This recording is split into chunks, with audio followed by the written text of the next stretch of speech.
Hello दोस्तों, आज का हमारा टॉपिक है पैक्स अमेरिकाना। पैक्स अमेरिकाना आखिर है क्या तथा इस टर्म की उत्पत्ति कहाँ से हुई। पैक्स एक लैटिन शब्द है जिसका अर्थ होता है शांति।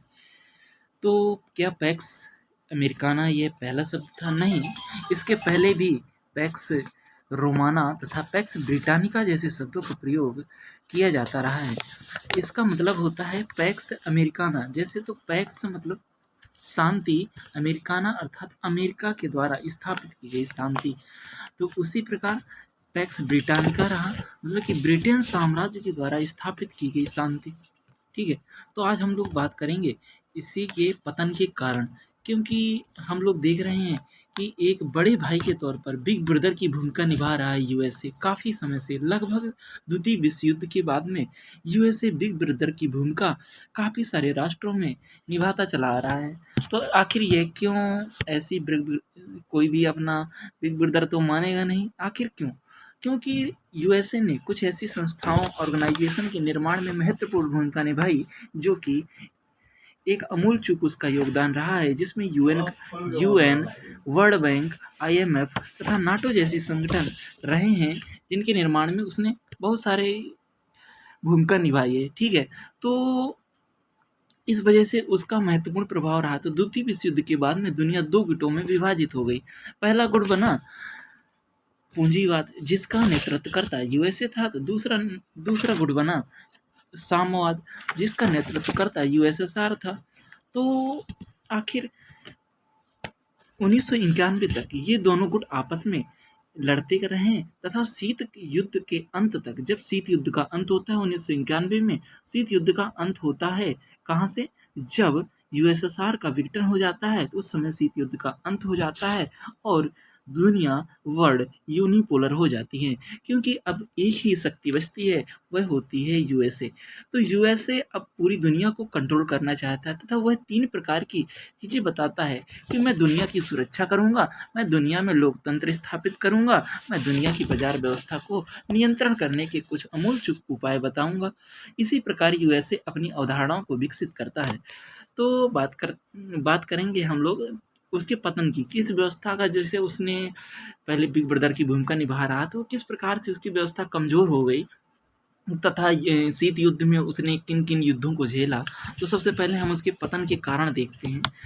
तो शीत युद्ध में बेसिकली कई सारे वार हुए हैं, लेकिन शीत युद्ध में कुछ स्पेशल वार हुए, उसकी थोड़ी चर्चा कर लेते हैं, क्योंकि काफ़ी सारी बात रहती है कि शीत युद्ध कब से कब तक चला तथा शीत युद्ध है क्या। तो 1947 से 1991 के मध्य में कुछ शक्तियां रहीं जो आपस में भिड़ती रहीं।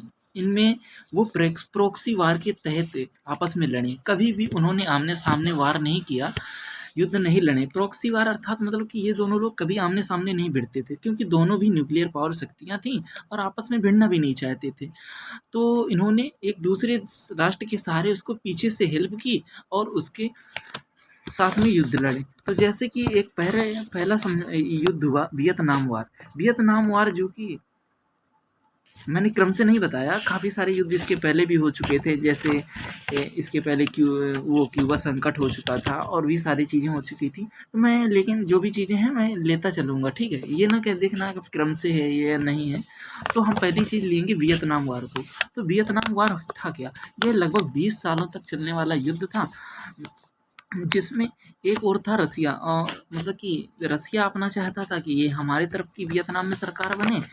रसिया सपोर्ट कर रहा था नॉर्थ वियतनाम को और साउथ वियतनाम को सपोर्ट कर रहा था यूएसए सपोर्ट कर रहा था। तो यूएसए सपोर्ट किया, लगभग 20 साल तक ये युद्ध चला वियतनाम में और वहाँ से रसिया को अपनी मिलिट्री वापस बुलानी पड़ी 1975 में, क्योंकि 1972 में एक संधि समझौता होता है, 73 में पेरिस संधि समझौता, जिसके तहत वो लोग अपनी वहाँ से आर्मी को डिप्लॉय होती है तो उसे वापस बुलाते हैं और युद्ध में काफ़ी सारी भारी क्षतियों का सामना करना पड़ता है यूएसए को। वहीं पर दूसरा वार होता है अफगानिस्तान वार। ये वार भी, पहला युद्ध 20 साल तक चला, ये वार भी 20 साल तक चलता है अफगानिस्तान युद्ध। ये युद्ध 2001 से 2021 तक चलता है, जब तक हमारा एक वो जो आतंकवादी थे वो नहीं मारे जाते। इसके बाद में 20 साल तक यहाँ पर यूएसए लड़ती है वहाँ के तालिबान संगठन से, और बाद में वह भी वहाँ से हानि मुँह की खानी पड़ती है और वहाँ से बाहर निकलना पड़ता है। इसके बाद में तीसरा संकट जो आता है वह होता है इराक वार। इराक वार भी 8 वर्ष तक चला, 2003 से 2011 तक। क्योंकि ये आखिर हुआ क्यों था? 2003 में जब वहाँ पर सद्दाम हुसैन थे, उनकी सरकार जो थी, ये लोग सद्दाम हुसैन को मार देते हैं। सर एक उनके अच्छे नेता थे, अच्छे नेता के तौर पर वो लोग उनको देखते थे, लेकिन यूएसए ने कहा कि ये न्यूक्लियर बना रहे हैं या उनको मतलब कि चारों तरफ आतंकवाद को बढ़ावा दे रहे हैं, इस कारण को देते हुए यूएसए ने उनको मार दिया था। तो ये इस वजह से यह युद्ध भी लगभग 8 साल पड़ा। इन सभी युद्धों में ये बात आप देखते रहिए, कितने साल तक ये युद्ध चल रहा है। तो 20 साल तक कहाँ लड़ा? वियतनाम वार लड़ा, फिर इसके बाद में 20 साल तक उसने अफ़गान वार लड़े, मतलब अफ़गानिस्तान में लड़ा, ठीक है। फिर इराक वार में उसने युद्ध लड़ा। तो और फिर इसके बाद में एक और भी वार हुए हैं, छोटे-छोटे वार, जैसे कोरियन वार हुआ है, नॉर्थ कोरिया, साउथ कोरिया में युद्ध हुआ, उसको भी इन लोग सपोर्ट करते रहे। मैं ये बात नहीं करूँगा अब नॉर्थ कोरिया को किसने किया, साउथ कोरिया को किसने किया सपोर्ट, ठीक है। वो अब कुछ चीज़ें आप लोग भी सब देख लिया करिए सर्च करके नेट में, सभी के पास नेट अवेलेबल होता है इस टाइम पे। नेट का आधुनिक दुनिया है, मॉडर्न युग है। आप लोग भी जहाँ देख रहे होंगे मुझे, वो संभवतः कोई नेट से ही यूज करके मुझे देख पा रहे होंगे। तो इस प्रकार से ये शीत युद्ध समाप्त होता है 1991 में। दुनिया यूनिपोलर होती है और यूएसए एक शक्ति के रूप में उभर करके आता है। अब हम बात करेंगे कि यूएसए किस प्रकार से इसकी जो बिग ब्रदर की भूमिका थी वह अब कमज़ोर पड़ती जा रही है। पहला कारण रहा कि ये सैन्य शक्ति और आर्थिक थकान के कारण अब यूएसए पर बहुत सारा आर्थिक लोन हो चुका है। लगभग कहते हैं कि अगर उसकी 33 ट्रिलियन की इकोनॉमी है, तो लगभग 33 ट्रिलियन में 28 ट्रिलियन या 24 ट्रिलियन तक का उसके पास कर्ज है। तो आप लोग समझ सकते हैं कि वो आर्थिक स्थिति क्या है। फिर इसके बाद सैन्य ताकत, पहले तक तो दुनिया में उसने काफ़ी अपनी मिलिट्री को कहते हैं 7 भागों में बांट रखा है तथा अलग अलग जगह अलग अलग देशों में डिप्लॉय कर रखा है, कई जगह बेस कैंप बना रखे हैं। उसने अपनी आर्मी को कई तरीके से चलाता था, लेकिन अब हर युद्ध में वो शांति के तौर पर जो जाना जाता था, अब उसकी भूमिका नहीं दिखाई पड़ती है। वो केवल अब उन्हीं लोगों को सपोर्ट करता है जहाँ पर वो उसके लाभ अंतर्निहित होते हैं, वहाँ पर वो सपोर्ट करता है लोगों को, ठीक है। दूसरा कारण क्या रहा? वित्तीय संकट। 2008 का जो वित्तीय संकट है, वहाँ से इसकी जो आर्थिक नेतृत्व की स्थिति थी वह समाप्त होती है, क्योंकि 2008 का जो संकट था उसमें क्या हुआ था कि गंभीर सवाल किए थे यूएसए के ऊपर, क्योंकि इनकी जो बैंकें थी कोलैप्स कर गई थी, और इससे संकट से बचने के लिए एक उपाय भारत सरकार के द्वारा किए गए थे। इसकी चर्चा कर लेनी यहाँ पर उचित है, क्योंकि 2008 में जब आर्थिक मंदी आई थी, तत्कालीन प्रधानमंत्री मनमोहन सिंह जो कहते हैं कि मुखमंडल से कुछ जुबान से बोलते नहीं थे, तो हम कह देना चाहते हैं कि हालिया प्रधानमंत्री श्री नरेंद्र दामोदर दास मोदी को कि जो कहे उन्होंने जो भी किया है, खैर वो इतने भी मुखमंडल से मतलब कि वो बोलते हैं कि बौरे नहीं थे, वो भी बोलना जानते थे, लेकिन उनकी नीतियाँ अच्छी थीं, वो काम अच्छे करते थे। जो व्यक्ति ज़्यादा बोलता है ना, कहते हैं, खैर मुझे इन सब चीज़ों में नहीं पढ़ना, मैं बात करता हूँ 2008 की आर्थिक मंदी की, ठीक है। तो बात करते हैं 2008 की आर्थिक मंदी को मैनेज कैसे किया भारत ने। तो मैनेज करने के लिए देखिए, पहला किसानों का कर्जा माफ़ किया गया था। दूसरी चीज़ क्या की गई? सरकार ने बैंक को पैसा दिया था।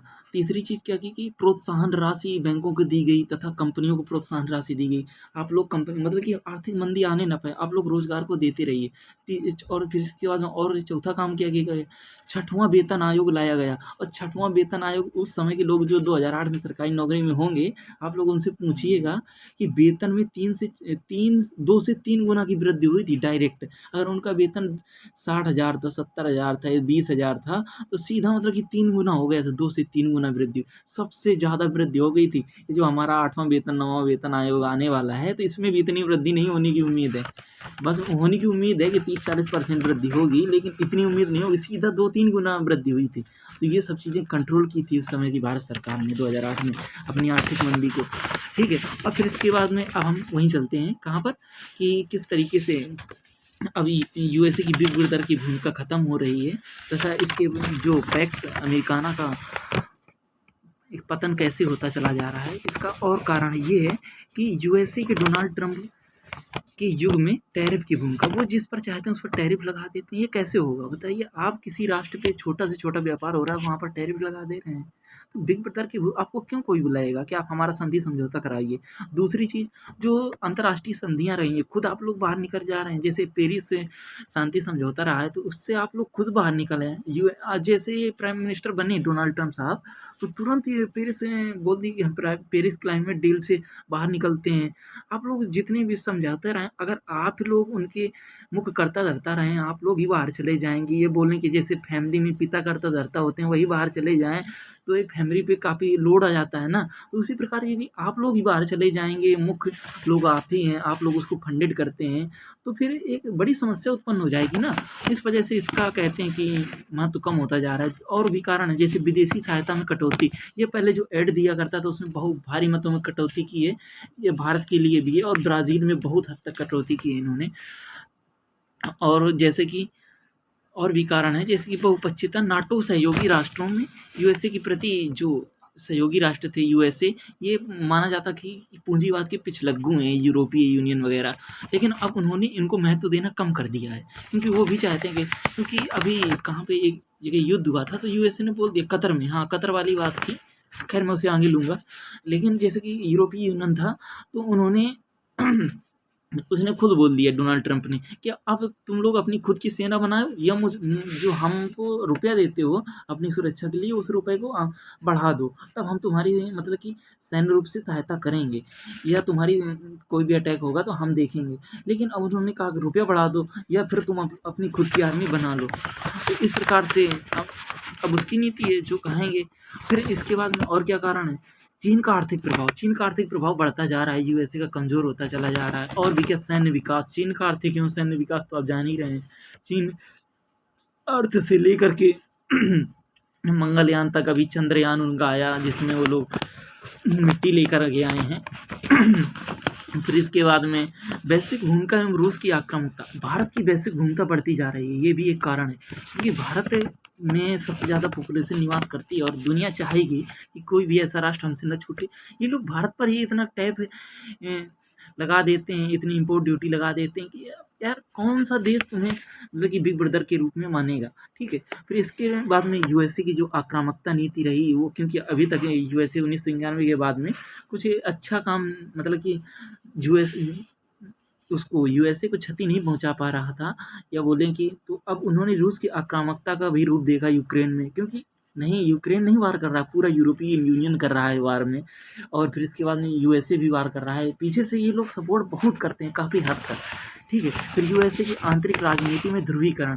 जैसे 2003 का वहाँ पर एक चुनाव हुआ था यूएसए में, उसमें क्या हुआ था कि ये लोग खुद कह रहे थे कि हम लोकतंत्र की, पहली बात ये मानते हैं कि लोकतंत्र की जन्मदाता हम हैं, और लोकतंत्र को हम चलाते हैं, कैसे चलाना चाहिए हमसे सीखिए। ये लोग खुद अपने यहाँ पे बोले कि 2003 में जो चुनाव हुआ था लोकतंत्र का, बोले कि यहाँ पर मतलब कि धांधली हुई है। जैसे ये कभी कभी इंडिया में नहीं हो जाता कि वोटों में धांधली हुई है, ऐसा ये लोग, यार लोकतंत्र के तुम लोग करता धरता रहे, लोकतंत्र के जन्मदाता हो मान लो, कि फिर भी तुम लोग मतलब कि ऐसी छोटी छोटी चीज़ों पर लड़ते रहते हैं। आप जब आंतरिक सहयोग मतलब कि जब आंतरिक शांति नहीं होगी ना, तो कैसे दूसरे देशों को आप लोग प्रभावित कर पाएंगे। ठीक है। दुनिया में बढ़ रही वैश्विक चुनौतियाँ, जैसे जलवायु परिवर्तन की चुनौती, आपूर्ति श्रृंखलाओं का बिखराव, महामारी जैसी समस्याएं बढ़ती जा रही हैं, तो इसमें यूएसए का वैश्विक नेतृत्वकर्ता के रूप में नहीं दिख रहा है। और वहीं पर भारत जैसे राष्ट्र देखिए उभर कर आ रहे हैं, क्योंकि देखिएगा भारत फर्स्ट वो क्या बोलते हैं, एड फर्स्ट पॉलिसी की नीति भारत अपनाता है, कि यदि कहीं पर भी कुछ संकट होता है तो भारत पहले तौर पर।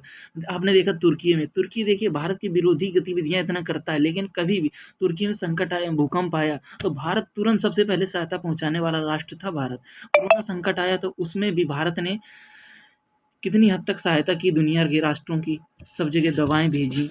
ठीक है। और फिर आगे की संभावनाएं अब क्या है, इसमें बहुध्रुवीय व्यवस्था बनती जा रही है। अब क्योंकि भारत भी अब कहीं भी जाता है ना, तो ये नहीं कहता अब यूनिपोलर दुनिया है, अब ये कहते हैं कि बहुध्रुवीय राष्ट्र है, मतलब कि सभी को एक ध्रुवी की तरह के देख रहे हैं। जैसे यूरोपीय यूनियन है, रसिया, इंडिया, चाइना, ये जैसी शक्तियाँ सब अपने आप में ध्रुवी के रूप में काम कर रही हैं, क्योंकि सब अपने क्षेत्र में अच्छा काम करते हैं। ठीक है। और पैक्स मल्टीपोलर पैक्स मल्टीपोलाइजेशन, वैश्विक व्यवस्था में पैक्स मल्टीपोलाइजेशन की गति दिख रही है। मतलब कि सब लोग अब चाह रहे हैं कि अब हमारा शक्ति का यहाँ पर अधिपत्य हो। अब फिर नए नए गठबंधन बन रहे हैं, जैसे ब्रिक्स है, क्वाड है, यूरोपियन यूनियन है, चाइना, ये सब लोग अपने अपने गठबंधन बना रहे हैं। वैश्विक चुनौतियों से निपटने के लिए बेहतर समाधान यही की मदद से वैश्विक व्यापार एवं सहयोग को बढ़ावा दिया जा रहा है। भारत इसमें क्या अवसर ढूंढ पा रहा है? इसमें एक नेगेटिव पॉइंट है उसी संकट में। एक नेगेटिव पॉइंट यह है कि इससे छोटे छोटे देश जो होंगे वो बड़े राष्ट्रों से उनको दिक्कत हो जाएगी, क्योंकि जब छोटे छोटे मल्टीपोलर दुनिया बनेगी ना, जैसे सपोज चाइना हो गया, तो वो उसके आसपास जो कंट्री रहेंगी तो उनको संकट होता रहेगा, क्योंकि अब वो मतलब कि मल्टीपोलर दुनिया है। जैसे चाइना ने अपने उसकी जैसे वो 2 नीतियाँ चलाता है ना, स्ट्रिंग ऑफ पर्ल्स की नीति, और एक नीति और चलाता है जैसे डेब्ट की नीति, मतलब वो कर्ज दे करके उनको कर्ज में फंसा लेता है और फिर इसके बाद में उनको उनको मतलब कि दिवालिया घोषित कर देता है और उनकी वहाँ की जो प्लेट बंदरगाह हैं उनको हड़प लेता है, ये सब चीज़ें करता है। तो इस प्रकार से दुनिया तो अब बड़े राष्ट्रों से प्रभावित हो जाएगी ना, छोटे-छोटे दोस्तों को छोटे-छोटे राष्ट्रों को बहुत सारी प्रॉब्लम का सामना भी करना पड़ेगा। ठीक है, अब भारत के लिए इसमें क्या अवसर है, ये हमारे लिए अच्छा पॉइंट रहेगा कि भारत इसमें क्या अपना बदलाव देखता है। भारत ये है कि रणनीति सहायता एवं नेतृत्व, क्योंकि अभी तक भारत ब्रिक्स का भी संगठन का सदस्य है, G20 का भी है, क्वाड का भी है, क्योंकि भारत पूंजीवाद और साम्यवाद दोनों को लेता चल रहा है शुरू से। कुछ समय रहा है कि ये शुरू स्टार्टिंग में भारत रसिया की तरफ रहा, फिर इसके बाद में पूंजीवाद की तरफ चला गया। अब कहते हैं कि भारत एक अपना खुद का पोल डेवलप कर रहा है, अब क्योंकि अभी तक जब तक ये टैरिफ नहीं लगा था तब तक भारत वास्तव में रसिया से खींच करके वो यूएसए की तरफ जा रहा था, लेकिन जब तक टैरिफ लगा तो उनको भी लगा कि ये डोनाल्ड ट्रंप की नीति, पता नहीं कब टैरिफ इम्पोज कर दें हमारे ऊपर, तो ये दिक्कत कर जाएगी ना। इस वजह से अब भारत अपना खुद का पोल डेवलप कर रहा है, पोल नहीं डेवलप कर रहा है, मतलब कि अपनी खुद की रणनीतियाँ बना रहा है। ठीक है, तो और क्या अवसर देखता है भारत इसमें? भारत ये अवसर देखता है कि आर्थिक अवसर कैसे? यूएसए द्वारा अपनाई गई संरक्षणवाद की नीति के कारण श्रृंखलाओं में विविधता होती है, भारत लाभ उठा सकता है इसका, क्योंकि जो बड़ी मात्रा में निवेश होता है तो उसको आकर्षित करना चाहिए भारत को, तथा अपने देश में निवेश को क्योंकि अब वहाँ पर ऐसा रहेगा ना, यूएसए में कौन वहाँ पर जाएगा? अब वो खुद इम्पोर्ट मतलब कि ज़बरदस्ती कंपनी को बोल रहे हैं आप लोग हेड ऑफिस हमारे यहाँ खोलिए। ये सब किस प्रकार की नीतियाँ होती हैं? फिर आता है क्षेत्रीय प्रभाव में वृद्धि। क्षेत्रीय प्रभाव कैसे? क्षेत्रीय प्रभाव इस तरीके से कि जैसे कि छोटे छोटे संगठन बन गए हैं, G20 हो गई, G7 हो गई, SCO हो गई, ब्रिक्स हो गई, ये सभी संगठन मतलब कि क्षेत्रीय स्तर पर बन गए हैं, तथा इन्होंने अपने अपने स्तर पर ये कह रहे हैं कि हम अपना खुद का मतलब ये रणनीतियाँ बनाएंगे, अपने हिसाब से काम करेंगे। ठीक है, तो आपको ये वीडियो कैसा लगा आप लोग देख लीजिएगा, क्योंकि पैक्स अमेरिकाना एक मेंस का टॉपिक है, वैसे मेंस में काफ़ी हद तक पूछने की इसकी संभावनाएं हैं। ठीक है, धन्यवाद।